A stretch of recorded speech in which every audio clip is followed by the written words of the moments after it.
भगवान जी से कि क्या ये मेरी पूरी कर दो, मैं आपको ऐसा कराऊंगा। वैसे हमें लगता है भगवान से ऐसा नहीं बोलना चाहिए। भगवान बहुत बड़े दाता हैं, बहुत बड़े मालिक हैं, और हम उनके बच्चे हैं। तो अपने पिता से कैसे मांगा जाता है? क्या ये कि पिता से ऐसे मांगा जाता है कि तुमको 10 लड्डू पवा देंगे, हमें 10 रुपया दे दो? पिता से तो ऐसे मांगा जाता है कि 100 रुपये की जरूरत है, दो। वो नहीं देंगे, नहीं देना पड़ेगा। हम किससे जाएं, कहाँ जाएं?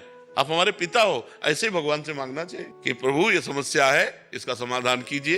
अब उचित हो, जैसा मंगल भवन है आप कीजिए।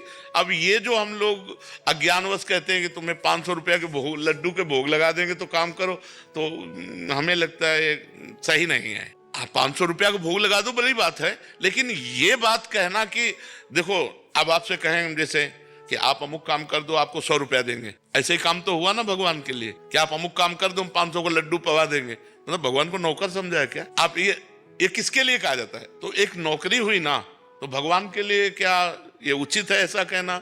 अनंत ब्रह्मांडों का भरण पोषण कर रहे हैं, अरे उनसे सीधे मांगो कि हमारी ये समस्या, इसका समाधान करो। आपके सिवा कोई स्वामी नहीं है हमारा, आप जगत के मालिक हो। और इसके बाद भोग लगाना, ये बिना कहे भोग लगाओ। ठाकुर जी हैं, अपने प्रभु हैं, लेकिन मांगो तो पिता की तरह मांगो उनसे, जैसे पुत्र पिता से मांगता है ना, अधिकार पूर्वक कि आपको ये काम पूरा करना है प्रभु, क्योंकि आप स्वामी हो, जगत के स्वामी हो, हम आपके बच्चे समस्या में फंसे हैं। 4 प्रकार के भक्त होते हैं, एक आर्त भक्त, एक अर्थार्थी भक्त, एक जिज्ञासु भक्त, एक ज्ञानी भक्त। आर्त माने अपनी संकट निवृत्ति के लिए भगवान से निवेदन करना, अर्थार्थी माने धन प्राप्ति के लिए भगवान से प्रार्थना करना, जिज्ञासु माने भगवान को जानने के लिए भगवान की आराधना करना, और ज्ञानी जो भगवान को जान चुका है। ये 4 प्रकार के होते हैं। तो ये भी भक्ति है कि हम केवल अपने प्रभु से मांगे, दूसरे से किसी से नहीं। तो वो बहुत बड़े दाता हैं, वो दे देंगे। लेकिन ऐसे नहीं मांगना चाहिए कि हम आपको 56 भोग लगा देंगे, आप हमारा काम कर दो, ये ठीक नहीं है।